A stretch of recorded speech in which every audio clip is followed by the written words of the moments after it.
Hey y'all, Aaron Kirkwood, marriage and family therapist with Counseling Associates for Wellbeing in Athens, Georgia, reporting to you live from the quarantine zone. That's right. As I record this, it's the beginning of April 2020, and we are here in the state of Georgia under a shelter-in-place order. So what does that mean for your ability to access therapy? Well, the good news is if you're watching this, odds are you have the technology that you need to access therapy. You need a device with a web camera, a microphone, and you're good to go. Most, if not all, of the therapists that I know of here in town and all of the therapists at our practice are seeing clients virtually, via distance, via online means.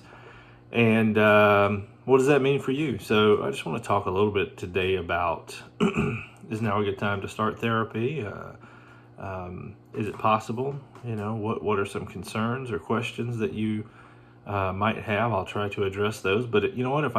If you have a question and I don't address it in this video, please feel free to reach out. My contact information will be listed down below.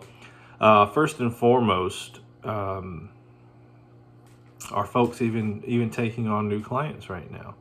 Yeah. In the case of our practice, at least, I can say that many of our therapists are. So please don't hesitate to reach out if you feel like now would be a good time to get started. What does it look like? What does it feel like to do therapy online? Well, this is kind of what it looks like. We're all just hanging out in our personal spaces, which in some ways is pretty comfortable, right?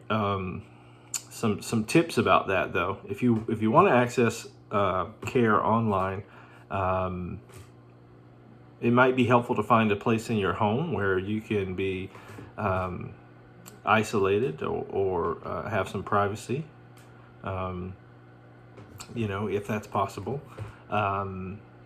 You want a relaxing place because you're going to be sitting there for an hour, roughly. I would recommend headphones for a number of reasons. First of all, it's going to increase your privacy. Second of all, it's just going to enhance the communication. You're going to be able to hear better, odds are. You're not going to get feedback going, where the person that's talking is going to hear themselves through your speakers. It's also probably going to cut down on background noise. If you've got a microphone in a set of headphones, particularly, rather than something built into, say, your phone or your computer, that's going to kind of pick up all the ambient noise in the background. So that's my advice. Find a quiet, calm place where you can be comfortable. You maybe want to be conscious about your surroundings, because obviously whoever you're talking to will be able to see what's behind you back there. So just some stuff to be aware of.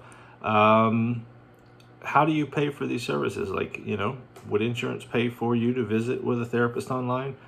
The good news is right now, a lot of insurance providers are willing to do that. In fact, probably most. And in some cases, they are waiving copays. So that's great news. That means you just, you meet with a counselor online, and you don't have to pay anything out of pocket right now. And that's particularly helpful if you're somebody who's worried about, if you got a paycheck coming in, and that's an issue for a lot of people right now. That being said, check with your insurance provider before you set up your first appointment, just so that so that there are no surprises. If you got your insurance card with you, there's usually a 1-800 number right there that you can call and say, hey, I'm wanting to know if you cover distance or online or virtual. Telemental health is another word for it, and they should be able to tell you yes, it's covered. And then you can ask about copay. Do I need to pay my copay, etc. What if you don't have insurance? Is now an okay time?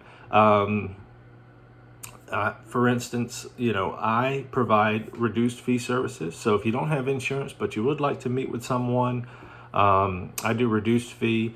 Reduced fee is different than sliding scale fee in a manner of speaking. Sliding scale fee is based on your income. If you have a certain income of whatever, this is the amount that you'll pay. It's lower than the normal fee. Reduced fee, though, is just, here is my normal fee, here is a lesser fee for some people. Now, the way I do my reduced fee is I base it on each client and their situation and what they feel like they need, what's going to be affordable to them. So, how often do you want to meet? Is it weekly? Is it every other week? What are your monthly income and expenses? And then what's going to be affordable for you? That's how I do my reduced fee, FYI. Just to let you know that that's a possibility. So, to sum up, now is an okay time to start therapy. Most people don't find this method of working to be preferable to meeting in person. There certainly is something to be said for face-to-face, being in the same room. We're built that way. We're social beings. We get energy from other people. But if the option is this or nothing, most of my clients have expressed that they're very grateful to be able to access care in this way, even if they don't like it as much as meeting in person. So there we are, y'all. Now is an okay time to start therapy for sure. Your insurance company will likely cover it, although check with your insurance provider. You may even be able to see someone without paying a copay. If you have any other questions, again, contact information is below. Feel free to reach out. You know what? Even if you're not in the area, and I'm in Athens, Georgia, but even if you're not in the area and you happen to be seeing this and you have questions about therapy online, I may or may not be able to answer those, but I don't mind. I don't mind helping. Now is a time when we really have to come together and help one another out. So, listen, I hope you're well. I hope you're staying safe. I may do another video soon on some ways to kind of deal with this social isolation, this quarantine, give you some tips and, check back in with you. Hey, y'all, take care out there.